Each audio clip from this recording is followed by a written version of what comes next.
bụ na oke n'ọfịa ngwele n'ụzọ onwezi onye na-alalụ n'ụlọ.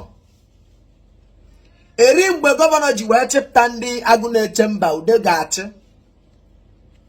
Onye ọ bụ na oke n'ọbịa ngwele n'ụzọ onwerezi onye na-alalụ n'ụlọ. Ọkachasị eke hit. Eke hit amara m nwekwara idea no basically because of you. Ka ndị Anambra State House of Assembly ji wee gbakọnata ọnụ wee dee law. Because iri na-ekwu na social media ikwu aka ọnụ. Kedu ibe ikwulu?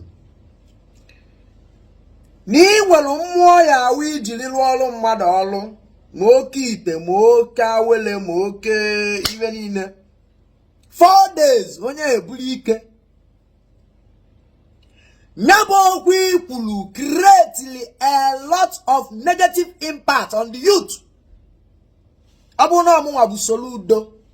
By now, ike agbarata gị ọka ka ịkọwa onwe gị ọfụma ndị bịara ibulu data Igbo bụ wee bịa ka cross examine oyi wee malụ ma ọ wụsịkwa ọdịnala eji wee malụ ndị Igbo nke Okija bụ unu so wee wụrụ part of ka ị na-eme ka ọzọ. Ịma na ndị emebelu lọnụ nwe ị na-anụ onye a na-ewu ebe niile wụ maka ndị dibịa jelu maka Kogi ma Benue ma Yoruba ma Hausa jebute akpati ọgwụ. Ngwa gee ntị ka nkọwala gị. Ife niile ifụrụ abụrụ dibịa. Ọ bụrụ ife niile na-aza dibịa n'ala Igbo tata wụ dibịa. Ụwọdụ nele anya fụ na dibịa abụrụgo a recreative work. Ha wee decide ya ka ba jụọ ese ka agwa bụ ibe a na-alụ. Ndị tile aka n'ọgwụ mbute ịbịa a na-enwe as an association ịbịa gwa ibe a na-alụ. Ha sị na a na-eje Ijaba Ode ma ọ na a na-eje Ogun steeti ọ Ondo. Ondo na Ogun steeti a na-eje ọ bụrụ ana Igbo. Ebute ọgwụ ndị Yoruba ba anya afa. Enwe ike ebute abụọ anya chi nwatakwa akụ. Ọzawa abụ Igbo. Ọnụbụ Igbo. Ha lụzie butie ọwụla alụsị bụrụ ọgwụ. Ha jeje bute ọgwụ. Ha jeje bute alụsị ndị Yoruba. Ibe ejizi wee butie gị nwa amara. Ha jezie bute alụsị ndị Yoruba. Ha ebunati ya n'Igbo. Baa anya afọ Igbo. Ọzawa. Alụsị ndị Yoruba na ndị Hausa aba jeje bute. Ibutie. Aya enye commanding ring. More commanding item or ointment. Ihe eji wee na-agwa ọgwụ ahụ. Wee na-agwa mmụọ ahụ ibe ọ emeli. Mana ibe zilezi bara ulu na-azọ ndụ ma ọ na gọvanọ ji Anambra steeti ya akpọ eke hit. He's a native doctor na Okija. Ọ si na omegodi there for 15 years. Na onye nwa wụ highest young good native doctor enwe. Ọ gbarata ọka. Ọ bụrụ na House of Assembly nya bịa. Ọ bụrụ na Ministry of Culture and Tourism nya bịa ka o gosi anyị. Ọ bụrụ na Women Development Center ọ bịa gosi ụmụ Anambra. O nwee ka ọ bịa na gwa iwe ebe Anambra si eri mpeli.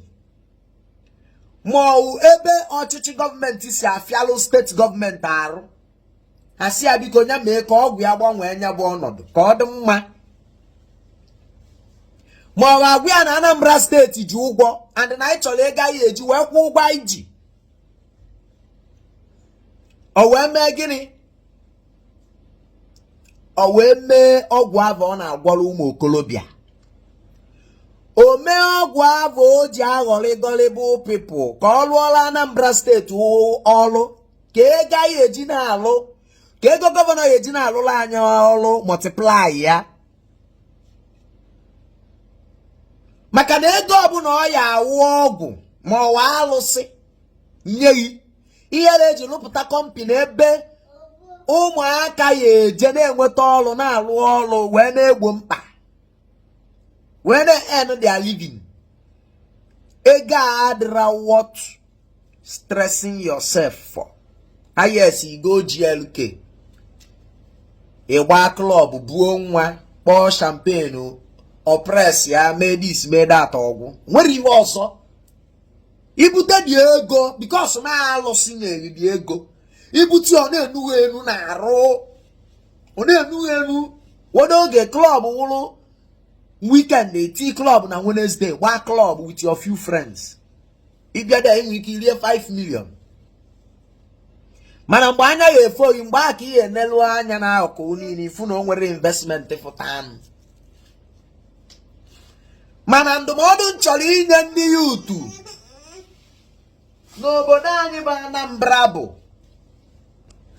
Gbaa mbọ ka ifu na iwe chi inye izulu. Ekowe na aka ya ebe irule. Igba update as an entertainer gba update. Mana gbaa mbọ ka ifu ni kowela aka ebe irulo. So na ya bụkwa ibe zilezi balulu na azọ ndụ ma ọwụ na gọọmenti Anambra kpọ eke iti ka ọ bịa gwọọla anyị ọgwụ Anambra steeti eji wee nweta ego. Wee na sponsor na defend the budget of millions of dollars. Anyị eji dozi Anambra steeti ka ọ wee ghọlụ Dubai Taiwan. Biko, ayọ ka nna ayọ. Support ọnụ gọọmenti Anambra steeti ka obodo anyị dị mma. Maka na Anambra ma mma, ọ maalụ mụ na gị.